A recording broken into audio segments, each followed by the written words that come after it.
जय संविधान, जय भीम, महात्मा गांधी की जय। 4 PM न्यूज नेटवर्क में आपका हार्दिक स्वागत है। मेरे को वास्तविकता में ये बात समझ में नहीं आ रही है कि जो मोदी जी के समर्थक हैं वो वास्तविकता में मोदी जी के समर्थक हैं या वो मोदी जी के शत्रु हैं जो उनका नुकसान करने पे तुले हुए हैं। जैसे कहते हैं, पुरानी कहावत है हमारे यहाँ कि एक बुद्धिमान विरोधी आपके लिए ज्यादा अच्छा है बनिस्बत आपके मूर्ख समर्थकों से। अब आजकल मोदी जी के समर्थक सोशल मीडिया पे कई युद्ध छिड़े हुए हैं और जितना ज्यादा वो युद्ध छिड़े हुए हैं उतना ज्यादा मोदी जी को परेशान कर रहे हैं, मोदी जी को समस्याग्रस्त कर रहे हैं।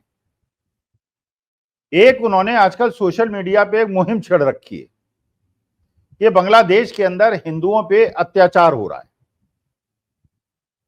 और राहुल गांधी, प्रियंका गांधी, अखिल स्वामी, बाकी लोग उसकी निंदा नहीं कर रहे हैं। तो चलिए आज 4 PM न्यूज नेटवर्क के माध्यम से मैं निंदा कर देता हूं। मैं कहता हूं कि वर्ल्ड में किसी भी देश में अगर बहुसंख्यक अल्पसंख्यकों पे अत्याचार करते हैं, जो शक्तिशाली हैं वो कमजोरों पे अत्याचार करते हैं, तो उसकी भर्त्सना होनी चाहिए, घोर निंदा होनी चाहिए, कठोर निंदा होनी चाहिए, जैसे राजनाथ सिंह देश के रक्षा मंत्री करते हैं, मैं भी करता हूं। अच्छा चलिए, लोग कहेंगे साहब आपने जनरलाइज कर दिया, बांग्लादेश के बारे में बोलिए। हाँ, मैं बांग्लादेश के बारे में बोलता हूं। मैं कहता हूं कि बांग्लादेश के अंदर हिंदुओं पे अगर अत्याचार हो रहा है, अगर हो रहा है, अब मुझे तो नहीं पता, मैं तो यहां बैठा हूं, मुझे क्या पता बांग्लादेश में क्या हो रहा है, लेकिन जैसे ये फिल्म बना रहे हैं और ये सोशल मीडिया, गोदी मीडिया और भक्तगण बता रहे हैं, हाँ हो सकता है कि अत्याचार हो रहा हो, तो मैं इसकी कठोर निंदा करता हूं और इसको तुरंत रोकना चाहिए और अगर जरूरत पड़े तो इस पर हस्तक्षेप भी करना चाहिए, क्योंकि भारतवर्ष के भक्तगण जो हैं, जो गण हैं, जिनको गण कहते हैं, वो हिंदुत्व की रक्षा करने पे बिल्कुल उतारू, चाहे उसके लिए देश का कोई नुकसान हो जाए, लेकिन वो हिंदुत्व की रक्षा करेंगे।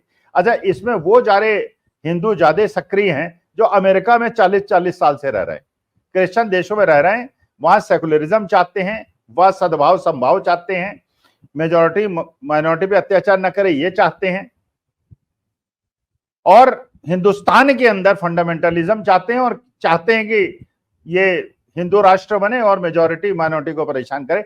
ज्यादातर विदेश में बसे हुए वहां ऐश कर रहे, स्कॉच पी रहे लोगों का ये मत है, क्योंकि वो हिंदुस्तान से लेना देना तो उन्हें कुछ है नहीं। अरे भाई, एनआरआईज हो, वहीं की नागरिकता ले ली है, तो अगर देश के अंदर आपको लग रहा है स्वर्ग आ गया तो वापस आ जाइए। हिंदुस्तान में जो संपदा आपने वहां कमाई है अमेरिका से, वो ला के हिंदुस्तान में इन्वेस्ट कीजिए, कम से कम हिंदुस्तान का विकास हो जाए। अब इन्होंने एक मुहिम चला रखी है, हिंदुओं पे अत्याचार बांग्लादेश के अंदर हो रहा है, तो अगर हिंदुओं पे अत्याचार बांग्लादेश के अंदर हो रहा है तो आखिर इसको रोकेगा कौन? इसको पंडित जवाहरलाल नेहरू रोकेंगे, इसको बाबा साहब भीमराव अंबेडकर रोकेंगे, इसको महात्मा गांधी रोकेंगे, या इंदिरा जी रोकेंगे, या राजीव गांधी रोकेंगे, या मनमोहन सिंह रोकेंगे, अटल जी रोकेंगे? भाई, आज तो देश के लोकतांत्रिक रूप से चुने हुए प्रधानमंत्री माननीय मोदी जी हैं, और अगर रोकेंगे तो मोदी जी रोकेंगे, जो करना है वो मोदी जी को करना है। अखिल स्वामी क्या करेगा? भर्त्सना कर सकता है, निंदा कर सकता है, मैंने कर दी। अब मैं ज्यादा बोलूंगा, कहेंगे साहब आप सरकार के साथ नहीं है, सरकार की नीति अलग है, आपने अलग डायरेक्शन ले ली। तो हम लोगों ने निर्णय लिया, सब लोगों ने निर्णय लिया है कि भाई आज के तारीख में बांग्लादेशी मसले पे हम ज्यादा नहीं बोलेंगे। जो बांग्लादेश के मसले पे भारत सरकार की नीति होगी, जो भी माननीय मोदी जी की रणनीति होगी, जयशंकर साहब की रणनीति होगी, हम उसके साथ होंगे। अब इसमें तो कोई बुराई है नहीं, लेकिन अभी तक भारत सरकार की क्या नीति हमको ये नहीं पता, क्योंकि सुना है बांग्लादेश से जो हिंदू शरणार्थी आना चाह रहे थे भारतवर्ष के अंदर, उनको बिहार में रोक दिया गया, अररिया की सीमा पर, उन्हें हिंदुस्तान में नहीं घुसने दिया, वो हिंदू थे। अब एक तरफ कह रहे हैं कि हिंदुओं को हम घुसने नहीं देंगे भारतवर्ष में, और दूसरी तरफ कह रहे हैं कि बांग्लादेश के अंदर हिंदुओं पर अत्याचार हो रहा है। तो अगर हिंदुओं की रक्षा करनी है तो मोदी जी को करनी है, अगर वहां डिप्लोमेटिक मोहम्मद यूनुस साहब से बात करनी है, मोहम्मद जो खालिद जिया हैं उनसे बात करनी है, तो मोदी जी को करनी है। अखिल स्वामी को तो ना खालिदा जिया फोन उठाएंगी, अब मोहम्मद यूनुस वो लुटाएंगे, ना उनका फोन नंबर मेरे पास है, मोदी जी के पास होगा, मोदी जी कर सकते हैं। तो जो भी रक्षा भारतीय हिंदुओं की, मतलब हिंदुओं की बांग्लादेश, मतलब बांग्लादेशी हिंदुओं की कर सकते हैं, मोदी जी कर सकते हैं। तो Modi ji has to act. अब मोदी जी नॉट एक्टिंग, अब मोदी जी कर नहीं रहे हैं, तो अगर सोशल मीडिया के अंदर ये भक्तगण ये मीडिया में चला रहे हैं, सोशल मीडिया में चला रहे हैं कि वहां पे हिंदुओं पे अत्याचार हो रहा है, तो मोदी जी को एक प्रकार से वो प्रश्न चिन्ह के घेरे पे उन्होंने खड़ा कर दिया। वो परेशानी मोदी जी के लिए क्रिएट कर रहे हैं। मोदी जी करें तो मुश्किल, नहीं करें तो मुश्किल। अब करें तो करें क्या भाई, आक्रमण कर दें क्या? क्योंकि रफेल खरीद रखे हैं, वो बोफोर्स हैं हमारे पास पहले से, पता नहीं कौन कौन से हेलीकॉप्टर पुनडब्बी पता नहीं क्या क्या खरीद मारी है कमीशन के चक्कर में। अरे भाई खरीद मारी है तो कर दो आक्रमण, और नहीं अगर आक्रमण करना है किसी देश पर, और तो काहे के लिए अपने खरीद खराब के आपने रख लिए हैं? अच्छा शरणार्थी को आने देंगे तो मुश्किल है। अगर हिंदू शरणार्थी जिनकी बांग्लादेश के अंदर उत्पीड़न हो रहा है, अगर उनको हिंदुस्तान में नहीं आने देंगे, आप हिंदू विरोधी हो जाएंगे, और आने देंगे तो हिंदुस्तान के अंदर उसका रिएक्शन हो जाएगा।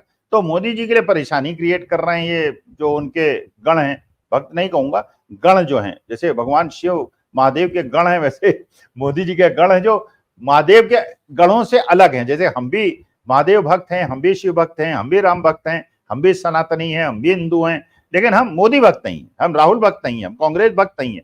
हम देश के हित में जो होगा उसमें बोलेंगे। तो हम देश के हित में बोल रहे हैं कि भाई आप बांग्लादेश के मसले पर let it settle down and let mister Jaishankar take any decision, whatever PM Modi decides we are with him.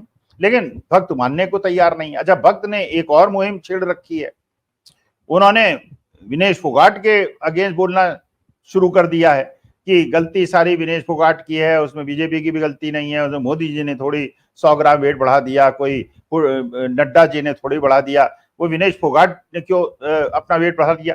अच्छा ये कोई जवाब नहीं दे पा रहा है कि जो वहां की आपकी रेसलिंग फेडरेशन के चेयरमैन संजय सिंह जी चुने गए थे, जो ब्रजभूषण शरण सिंह जी के बाद चुने गए थे, और ब्रजभूषण शरण सिंह जी के खास आदमी हैं, और उस एसोसिएशन को गवर्नमेंट ऑफ इंडिया ने सस्पेंड कर दिया था, अनुराग ठाकुर साहब ने, तत्कालीन स्पोर्ट्स मिनिस्टर ने।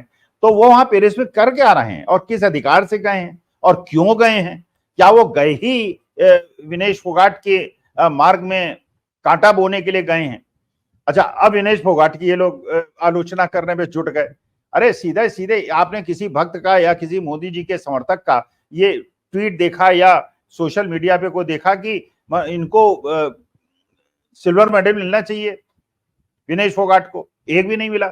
सारी देश कह रहा है, हरियाणा का एक एक आदमी कह रहा है, जो भी घर में जिनके माँ बहन बेटी हैं, वैसे तो सभी की होती हैं, माँ तो सबकी होती हैं, और बेटियों के साथ इस प्रकार की बातें वो करने को कोई तैयार नहीं है, वो कहने को ही तैयार नहीं। वो कहते हैं नहीं मनु भाकर की गलती है, ये इंटरनेशनल लॉ है, इंटरनेशनल लॉ में 100 ग्राम की भी वो हो सकती है, इसलिए मनु भाकर को इनाम मिलना उचित नहीं है। मतलब अपने ही देश की बेटी को, अपने ही देश को सम्मान मिलना इनको अखरने लगा। अब हम इनको एंटी नेशनल कह दें, हम इनको एंटी इंडिया कह दें, हम इनको देश विरोधी कह दें तो बुरा मान जाएंगे, रूठ के बैठ जाएंगे। जैसे आपने देखा कि वो संसद सत्र के बाद जो एक जॉइंट मीटिंग हुई, जिसमें माननीय मोदी जी भी थे और धनखड़ साहब भी थे, ओम बिरला साहब भी थे, राहुल गांधी भी थे, सारे लीडर्स थे, सब सत्ता पक्ष के और विपक्ष के। वह राहुल गांधी तो खिलखिला के हंस रहे थे और मोदी जी तनाव में थे। भाई मानी बात है कि माननीय मोदी जी जो लोकतांत्रिक रूप से चुने प्रधानमंत्री हैं, क्योंकि उनके भक्त उनकी परेशानी उनके लिए क्रिएट कर रहे हैं। अब बांग्लादेश में मोदी जी को खुद ही नहीं समझ में आ रहा है कि मैं करूं क्या। जो यहाँ बैठ गई आगे शेख हसीना, उनका मैं क्या करूं? कोई लेने को उनको तैयार नहीं है। हिंदुस्तान में हम रख नहीं सकते, अगर रखेंगे तो बांग्लादेश में उसकी रिएक्शन होगी। वहां के हिंदुओं की रक्षा करने के लिए मोदी जी कुछ कर नहीं सकते, करें तो मुश्किल, नहीं करें तो मुश्किल। अब विनेश फोगाट को अगर सिल्वर मेडल मिल गया तो भक्तों ने तो अपने को एक्सपोज कर दिया, भक्तों ने तो सोशल मीडिया पे एक्सपोज कर दिया कि भारतवर्ष को विनेश फोगाट को सिल्वर मेडल मिले, इसके वो विरोधी हैं, क्योंकि नियमानुसार उसको नहीं मिल सकता, उसने जानबूझ के वेट बढ़ा लिया। और मिलेगा उसको जरूर, हम जानते हैं, हम लोगों की दुआओं में और हम लोगों की जो भगवान से प्रार्थना होगी वो रंग लाएगी, और उसको सिल्वर मेडल आज नहीं मिलेगा, 10 दिन के बाद मिल जाएगा, लेकिन मिलेगा, ये हम जानते हैं। उसके बाद इनका क्या रुख होगा। अच्छा वहां विनेश फोगाट में हाईकोर्ट में केस कर दिया है, उसने पूरे षड्यंत्र का पर्दाफाश कर दिया है। अच्छा यहाँ पे हरियाणा के अंदर इतना ज्यादा रिएक्शन उसका हो रहा है कि जो भी हरियाणा वासी है, जो भी उस बिटिया को जानता है, वो सारे के सारे लोग उसके समर्थन में खड़े हो गए। और 2 महीने के बाद इलेक्शन होना है हरियाणा के अंदर, और हरियाणा और महाराष्ट्र के इलेक्शन पे बहुत ज्यादा डिपेंडेंट है कि मोदी जी की सरकार उसके बाद चलेगी कि नहीं चलेगी। अगर महाराष्ट्र हरियाणा में बुरी हार हो गई भारतीय जनता पार्टी की, तो मोदी जी की सरकार गिर जाएगी। अगर नहीं हारी और भारतीय जनता पार्टी जीत गई, तो मोदी जी की सरकार चलेगी। Stakes are very high. और ऐसे समय में इन्होंने एक हरियाणा की बेटी के साथ इस प्रकार का अनाचार करके, अत्याचार करके अपने राहों में खुद कांटे बो लिए हैं। अच्छा, उधर मनु भाकर जो हैं, जो जीती हैं, 2-2 पदक जीती हैं, वो राहुल गांधी से, सोनिया गांधी से और प्रियंका गांधी से मिलनी, और बड़ी हंस के मिली, बड़े प्यार से मिली। राहुल गांधी ने भी उनको उनकी स्वागत किया, उन्हें मिठाई खिलाई और उन्होंने फूल भेंट किया, पूरा मान सम्मान दिया, उनकी मां को भी सम्मान दिया, उनके पिता को भी सम्मान दिया, पूरे सम्मान। तो देश के अंदर से डर भी हट गया है। अब विनेश फोगाट भी बोलना शुरू कर रही हैं, अब अनु भाकर भी बोल रही हैं। अब अमिताभ बच्चन की पत्नी, जो बीजेपी के कारण 2014 से 24 तक बिल्कुल चुप बैठे हुए थे, अमिताभ बच्चन साहब, अब फिल्म इंडस्ट्री के बड़े बड़े एक्टर्स भी बोलना शुरू हो गए। उनकी पत्नी भी बिल्कुल खड़ी हो गई। उन्होंने कहा कि ये धनखड़ साहब जो कुर्सी में बैठे हैं, वो ऐसा ट्रीट कर रहे हैं जैसे कि ये वो कोई बड़े कहीं के पुराने जमाने के राजा महाराजा हों और हम इनके नौकर हों। अब उन्होंने उसमें सहमति भी जाहिर कर दी। वो कहते हैं तुम एक्टर हो, मैं डायरेक्टर हूं। अरे डायरेक्टर नहीं है महाराज, आप केवल जज हैं, पंच की तुलना में। अब ये थोड़ी जज अगर कह दे किसी दोषी को कि तुम दोषी हो, और अरे वहां प्रूव करना पड़ेगा, आर्गुमेंट होगा, दोनों तरफ के वकील आर्गू करेंगे।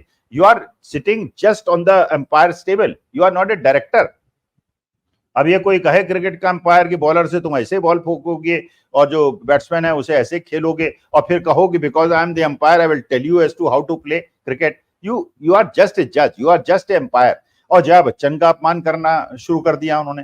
फिर अपोजिशन के 75 एमपीज ने सिग्नेचर भी कर दिया, उनके खिलाफ नो कॉन्फिडेंस मोशन भी आ गया। अब हो सकता है जेडीयू और टीडीपी और चिराग पासवान और एकनाथ शिंदे भी इसमें उनका साथ दे दें और उसके बाद सरकार गिर जाए। तो जबरदस्ती धनखड़ साहब भी परेशानी मोदी जी के लिए क्रिएट कर रहे हैं, ओम बिरला साहब भी परेशानी क्रिएट कर रहे हैं, भक्तगण भी परेशानी क्रिएट कर रहे हैं। और लगता है इन लोगों ने ये ठान लिया। नितिन गडकरी साहब ने देश के जो बजट है उसको क्रिटिसाइज कर मारा, और बिल्कुल सही क्रिटिसाइज किया कि भाई सीनियर सिटीजन पे आप ये इंश्योरेंस के ऊपर 18% की जीएसटी क्यों लगाते हैं? आप सीनियर सिटीजन को क्या चाहते हैं? सोशल सिक्योरिटी ना मिले? रेलवे रिजर्वेशन पहले ही से आपने हटा लिया। तो वास्तविकता में अंदर से भी बाहर से भी हर तरह से मोदी जी, माननीय मोदी जी परेशान है। इसलिए उस मीटिंग में इतने उखड़े हुए बैठे थे, जैसे पता नहीं उनको क्या हो गया। अरे भाई, कैमरे को तो बड़ी अच्छी तरह से पहचानते हैं मोदी जी, कैमरे के क्या एंगल होते हैं, कब मुस्कुराना है कब नहीं मुस्कुराना है। लेकिन वो तो जब देख रहे थे कि कैमरे में फोटो खींच रही है राहुल गांधी, तो खिलखिला के हंस रहे थे और मोदी जी के चेहरे पे तनाव था। तो मेरे ख्याल से मोदी जी इसलिए परेशान हैं कि उनके जो गण हैं ये उनके लिए मार्ग प्रशस्त करने के बजाय उनके लिए परेशानी उत्पन्न कर रहे हैं। और जितनी जल्दी इन गणों को मोदी जी संभाल लेंगे और इनको निर्देशित कर देंगे, मोदी जी के लिए उतना बेहतर होगा। जय संविधान, जय भीम, महात्मा गांधी की जय और धन्यवाद।